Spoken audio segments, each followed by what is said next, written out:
Welcome back to Haunted by Tapes with the Frog Brothers Podcast. Hello, and welcome to another edition of Haunted by Tapes with the Frog Bros Podcast. Tonight's feature film is the 1981 masterpiece, directed by Sam Raimi, The Evil Dead. Very nice. It's based off of a proof of concept they filmed prior to doing this movie when they were trying to fundraise it, called Within the Woods. Yeah. They went around funding this with various dentists and fucking just rich people who could afford to give them $10,000 as an investment for the movie. Yeah, they nickeled and dimed it until they had their budget, which is pretty cool. Something like $200,000, I want to say they got up to, or $300 maybe, from that kind of investments. And then that was from, I think they were in the Detroit area, am I right? Somewhere in there, Michigan. They drove down to Tennessee to shoot this, and that's obviously where it takes place. But it's very interesting, the making of this movie, almost more than the movie itself. Well, the thing with the original Evil Dead is Evil Dead 2 kind of has this whole sequence at the beginning that kind of brings you up to speed. And so there's this whole debate is Evil Dead 2 a sequel to Evil Dead? What's going on with that? And it's just kind of one of those things where there's no clear-cut answer to it. Yeah. It's left in ambiguity. I don't know. It just is what it is. I've accepted that a long time ago. I just moved along. So he lost the rights to the original, right? And then he had to reshoot some scenes. Yeah, they reshot. Well, yeah, that's what they... For the beginning of 2. Yeah. It's been a while since I watched 2, but it is kind of very similar, right? Yeah, and then Army of Darkness was its own thing with rights. That's why... A different owner, that's why, yeah. Because for the longest time, they weren't going to do Ash vs. the Evil Dead. It was going to be Army of Darkness 2, but they went back and reverted. So it's a whole convoluted thing, but obviously a very important part of cinematic history. So. And there's another Evil Dead movie in the works as well as the game coming out this year. So yeah, the Evil Dead, I think it was shot in New Zealand. It comes out this year. The game had been delayed several times just due to developer issues. So we met Dana De Lorenzo from Ash vs. Evil Dead, and that was amazing. Yeah, she reprised her voice. She held my proton pack, and it's not a euphemism. And I did hug her, and it was magical, if you were wondering. Yes, it was magical for Alec. No, she was awesome. She really took some time and chatted with us and was... She took some great pictures. Yeah. Yes. But let's get into the Evil Dead. Get a little bit of a road trip action. Yeah, there's lots of the interesting shots of the camera zooming around the water and the woods and different stuff like that, which is achieved by them fucking mounting a camera on a piece of a wood with a rope tied to it and then just swinging it back and forth, basically.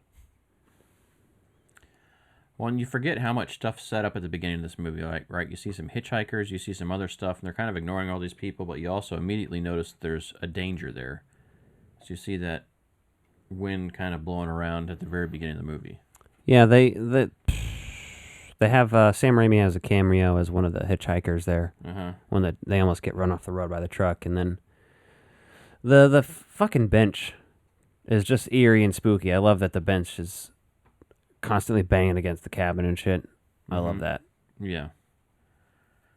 With all the wind effects they have in there, it's really well done. And then they're kind of just chilling at the cabin, doing some cheesy shit. Ash is at one point pretending to be asleep with his girlfriend and shit, and giving her the necklace or whatever. Was there like a magnifying glass on it? Yeah. Yep. Looking at his tiny schlong. His penis? Yeah. That was the joke, I guess you're going with. So I just beat you. Well, is that the joke in the movie? I don't know. Why would I mean, basically, you've got... Is she a junior sleuth? I don't know, maybe. Well, so you've got a few other characters, right? So you got Ash, who's Ashley. Cheryl calls him Ashley because that's her brother.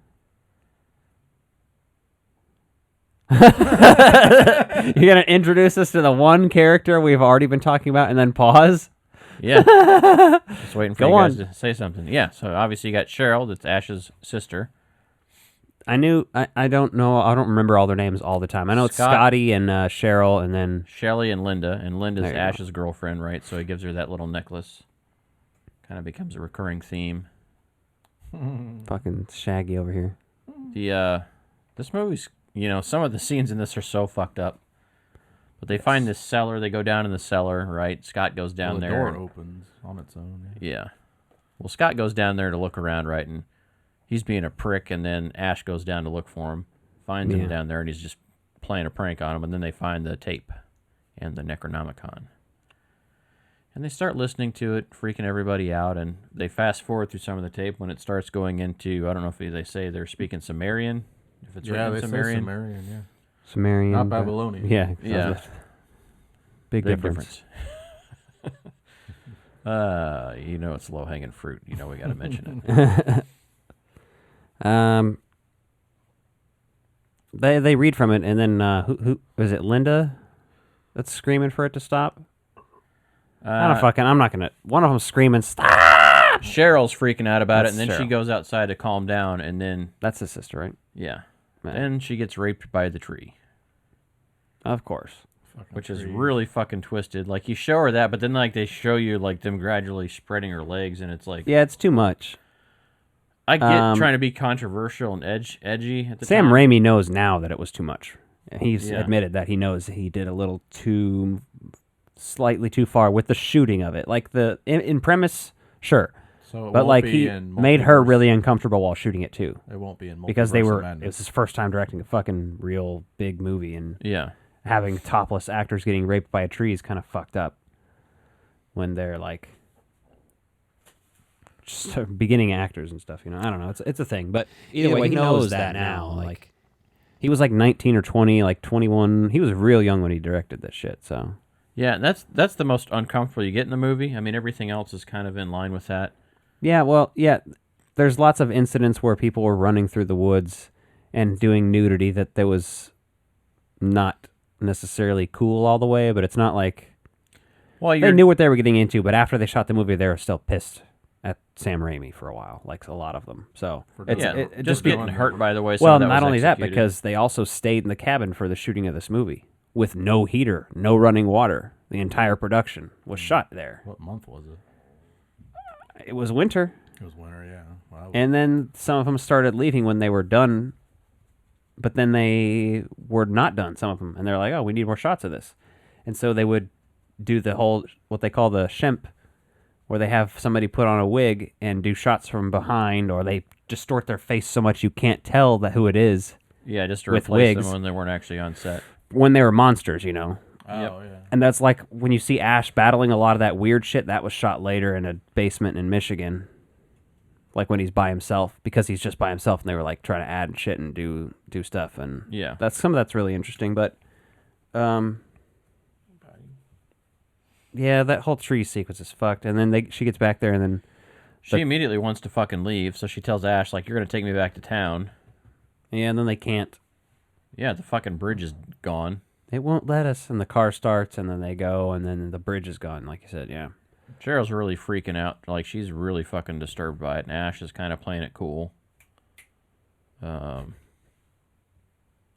pacing of this works out pretty well. Yeah, it's not bad. It's a little slow at the beginning until you get to the rape, and then you're like, what the fuck? It's a little slow till you get to the rape. I mean, is it not? And then you're like, what the fuck? And you're like, oh, it's this movie. Yeah, okay. So you got Scott chopping the wood, and then we see Ash listening to the fucking tape again. But this time he's got earbuds in. So he hears that in order to kill it, because he hears that the author or the researcher, I don't think we ever hear his name, basically is saying that his wife became a deadite, and the only way to kill it was to dismember it. That's why he knows to dismember these motherfuckers. Does that really kill it or just kind of mobilize it? Well, you kind of see. makes in them the- flee the body, Yeah. I think. Well, I just remember it in bits and the severed head, and it was still talking. Well, that definitely happens, because I think they're just fucking around, I guess. I don't know. Yeah. The body becomes useless to them if it's dismembered, I think. Yeah. Linda and Shelley are playing the ESP card game to see who can guess things, Yeah. which is pretty interesting. And then Cheryl starts saying, I'm from over in the window. Yeah. And then is basically like full on possessed. Yep. So that's pretty cool. Does some flying, I'm pretty sure. Some floating. Is that this scene? I think that's the first scene of her there, yeah. Floating up above right in front of the window and stuff, and then 4 feet above the covers. basically. Well, then they got to lock her in the fucking basement. Oh yeah, all that basement Or shit's the creepy cellar. as hell. That was fun to shoot too, because they actually had to like make that door. I think it wasn't there, and then they actually had to like sit under the fucking. Oh, in the Like crawl under the space there. house? Yeah. It was like a crawl space. Ew. Yeah, that's why, and then it's so funny because like the continuity of I think it was anyway. them shooting from within the crawl space out to see Ash is interesting, and then when you see Ash looking down in there, like the gap is very small, but it's like, you know, half a foot wide when Yeah. they're shooting out from it. So They used some of the effects for the flaky skin and shit was like fucking cornflakes. Just weird shit. low All budget, the I mean. I love the way the effects on the monsters look in this. Yeah, it all looks it's fucking good. crazy and weird and low budget as hell and gnarly as fuck too. And it's so ridiculous at points, like you don't even like really realize what's going on, right? If you know, let's say you watch Halloween, you know, similar time period, right? And then you're like looking at this and you're like, drastically different approaches to horror. This is very splatter versus slasher. Oh, for sure. Um, Join us. I forgot that at the beginning. They keep hearing them say join us as they're driving down into there. oh, It's kind of one of those things like you don't always necessarily think about a lot because it comes up later on and you're just already kind of in the zone. their creepy laughing is pretty creepy, and they're smiling, and the way he directed them pretty well, I think, unless they just knew what they were doing. But like the way they're acting in there, it is genuinely spooky. Linda has like, when she's the Deadite version of Linda. Licking the knives and shit. Yeah, and she's just her laugh, like that clown, like maniacal laugh. She's not as She menacing. looks kind of clownish with the yeah, rosy cheeks. as or whatever, Cheryl is. too. She's not as menacing as Cheryl is, but I mean, she's still freaky. So I think she's really well done in there. And then Scott, when he finally turns later on, is good. He's Scott got a- sticks around for a little while though. He before does. finally, Even after he gets injured, like he tries to leave, comes back, and you're assumed that he's raped by the tree too. Like he's fucked up from the tree. Like he's all beat up. So I'm just assuming, based on what I'd seen, I He's drew walking a little conclusions. funny. Yeah, and so like he's injured, and then you know he when just they took you into those woods, did they touch you? What does he say? Did they abuse you? sexually. Yeah. When they took him up into those woods, they abused him sexually. That's basically it. And it's pretty wild to see all that, you know, him, because he's just sitting on the couch for a while, which is, it works. Yeah. On an ice pack that you don't see. Yeah. Man, a fucking ton of gauze. Ton of gauze. And then an ice pack below that. Well, you know, the tree, if you had took a tree raw in your ass, you're going to bleed too. Then Cheryl and Linda both try to trick Ash, you know, they try to get him to say, oh, we're okay, we're okay. And like he's halfway like into it at first. Yeah. The gore is good in this, and like it just kind of escalates because after you have that tree scene, the first one, things get a little weird, but then once you start getting to like the grotesque violence and like blood splashing everywhere, that's when you're like, okay. I love it when he finds the chainsaw and he's just like revving it and crazy and like having the flashbacks to giving her the necklace and shit. Yeah, he's and it's like ready to. really struggling with the fact that he has to dismember his girlfriend. Yeah, he's fucking thinking about it because you see him like tie her down to this table and he's getting ready to chop her fucking head off. And then It is real.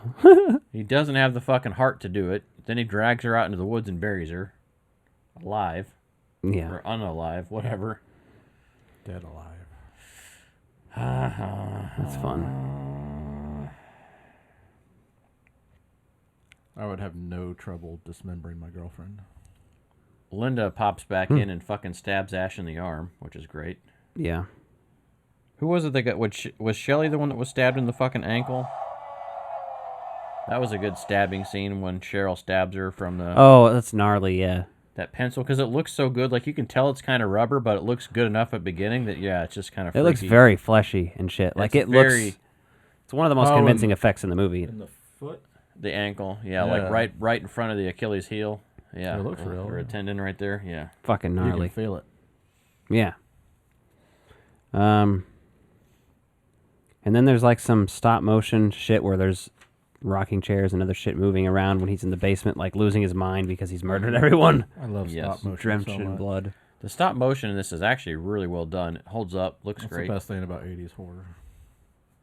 I enjoy it. The claymation. And it's less racist than the California Raisins, so that's good. That's true. Is it still racist, though? No, there's no raisins involved, so. Love how Linda gets out of the ground, fights Ash, and then he fucking chops her head off with a shovel, and then her head is still fucking running her mouth. Running her mouth. I mean, it is. Bitches run their mouth even if you decapitate them. Mm-hmm. The bloody pipes in the cabin's pretty good, down in the basement. I like that. Oh, yeah. I like when the light bulbs are filling with blood and shit. Yeah, That's a cool everything- effect. Yeah, it looks good. It's fun. Cool and simple. And then even the projector with that blood on the projector, like filling up the wall and making the room red, I think that really works. Yeah, I agree. I like that. Well, Simple remember- shit just looks so good on Remember there. when Scotty's chopping and they kind of like drip blood on the camera lens? Yeah, yeah. That was cool too. Yeah, Scott attacks Ash, and he gouges his eyes out, which is pretty cool. Yeah, that's fucked up. It is, though. I mean, like, that's one of those number one self-defense things. Like, don't forget that. It's an important safety tip. Thanks, Egon. Exactly. After they fucking start destroying those, like, you know, Ash is getting his ass kicked by Cheryl and Scott, and then he's able to finally get the Necronomicon into the fire after he uses the little necklace to pull it over, which Yeah, that was funny. Yeah. in concept sounds entertaining, but in No. practicality is It doesn't make just any fucking sense. looks so stupid. In the book's already on fire partially, so. Then when the book gets tossed in, obviously we get to see the best claymation sequence in this film of the Scott and Cheryl like dying off partially, and then those two fucking like hands like pop out of their bodies, which is really bizarre, but then fucking just go away. Yeah, no, it's weird but interesting and cool. I'm here It for is. I'm all about it, man. I mean, to me, that reminds me of almost Killer Clowns from Outer Space in some regards, just with those hands at the end and the way it looks. Yeah. Bad Taste is like a New Zealand Evil Dead. Mm-hmm. Yeah, for sure. Remember that? Fucking, I love that shit too, though. Like the weird gore effects remind me a lot of it, so. Splatter, I mean, that's what it is. Low budget splatter. And throughout the whole movie, they keep saying, join us, and then obviously the book's even saying that as it's still burning. Which works for me pretty The only well. person saying join us to Ash now is the AARP. Jesus, that's mean. It's just a fact. So 40 years ago. now we've got Dawn coming. I got Dawn. Just coming. not on the face. I got Dawn coming right now. I didn't say dongs coming. I said Dawn. He did say coming, though. I only So- got one Dawn. Well, however you want to do it, it comes. And You said anus. Entertain us, noose. anus. Oh, yeah.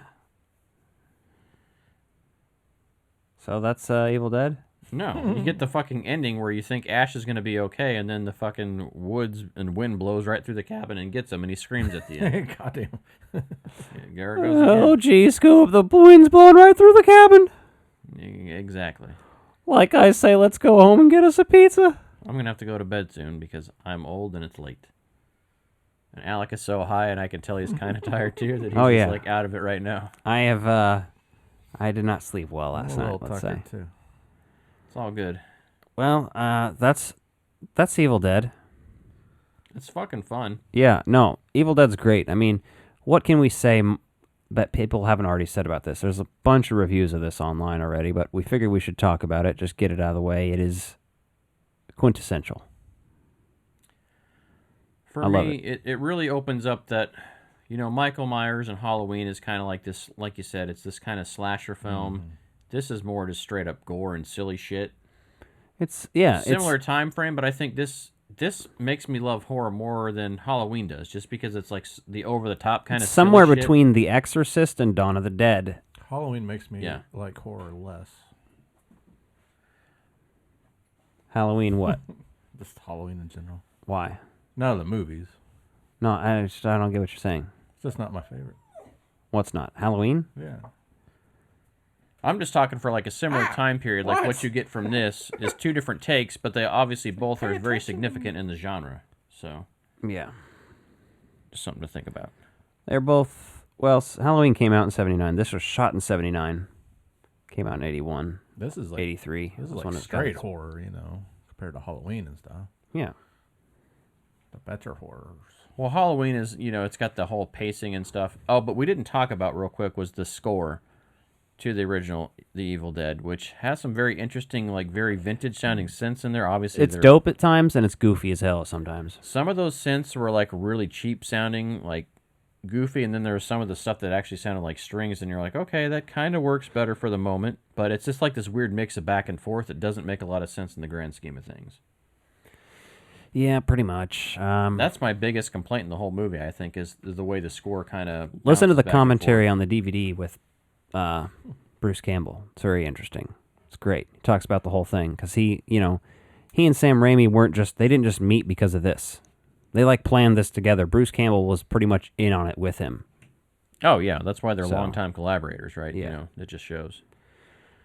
And that is Evil Dead.